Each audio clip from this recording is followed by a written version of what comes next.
How are you feeling today?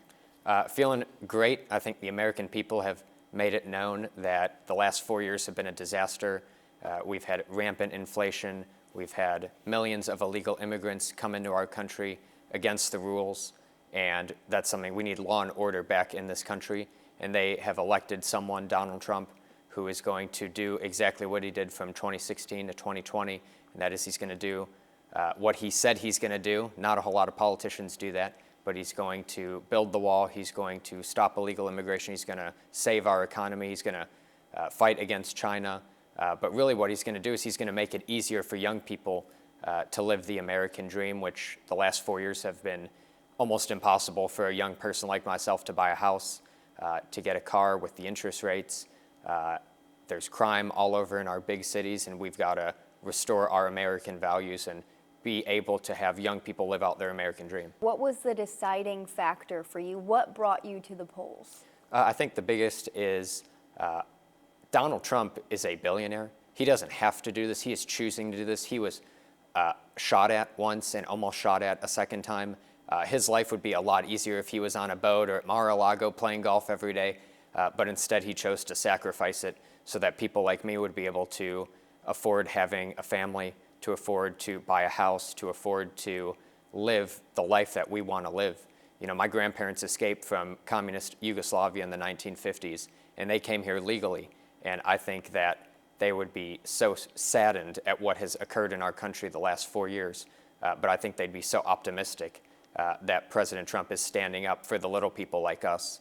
And he's not going to let, whether it's the establishment or big pharma or big money or anything like that, he's not going to let them tell us what we can and can't do. I think he's going to stand up to China. He's going to build the wall, and he's going to make it easier for us, the American citizens, to live a more prosperous life. Anything else that you want to see the next 4 years from him? Well, I think the biggest thing that we've got to do is we've got to restore hope in our country. The past 4 years, you know, we've had a terrible war in Ukraine and Russia where we have people my age fighting and dying and younger dying. We have Israel being attacked, and we have war in the Middle East. It's very, very scary to live in our world today.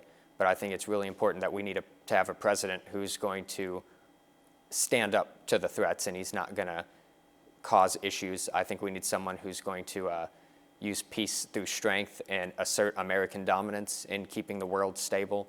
You know, Donald Trump is the only president, I think, in 3 or 4 decades that had no new wars. And we see what happened with President Biden. We had Russia and Ukraine. We've had the Middle East. So we need someone who's going to restore world peace because the threat of nuclear war is higher now than ever.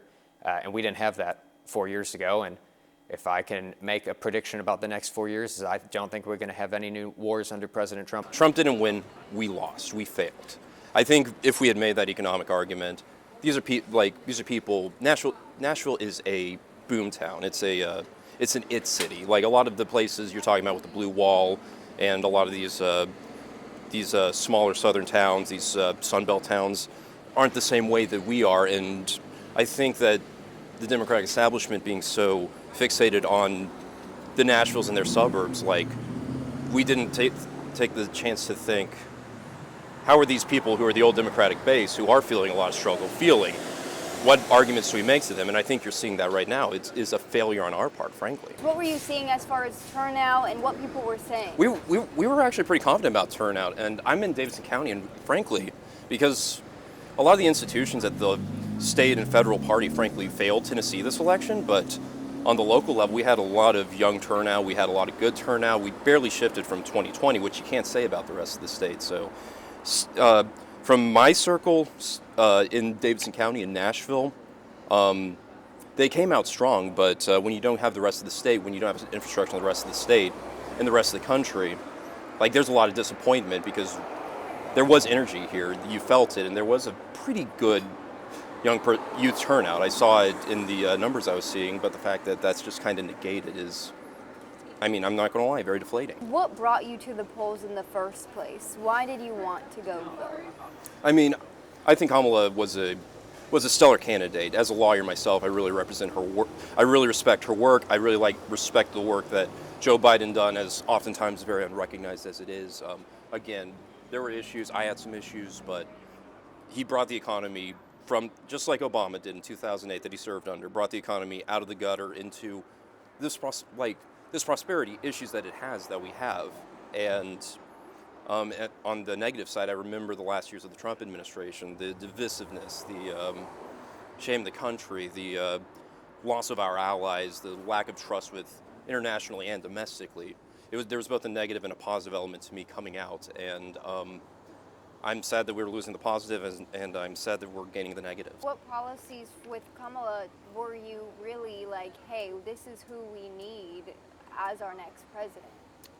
I'm thinking the ease of, increased ease of unionization, wage increases, support for expanding health care, support for public schools over charter schools, which is more of a state policy, but the Fed does have a role in. Economic management, taxation, I mean, the list goes on and on.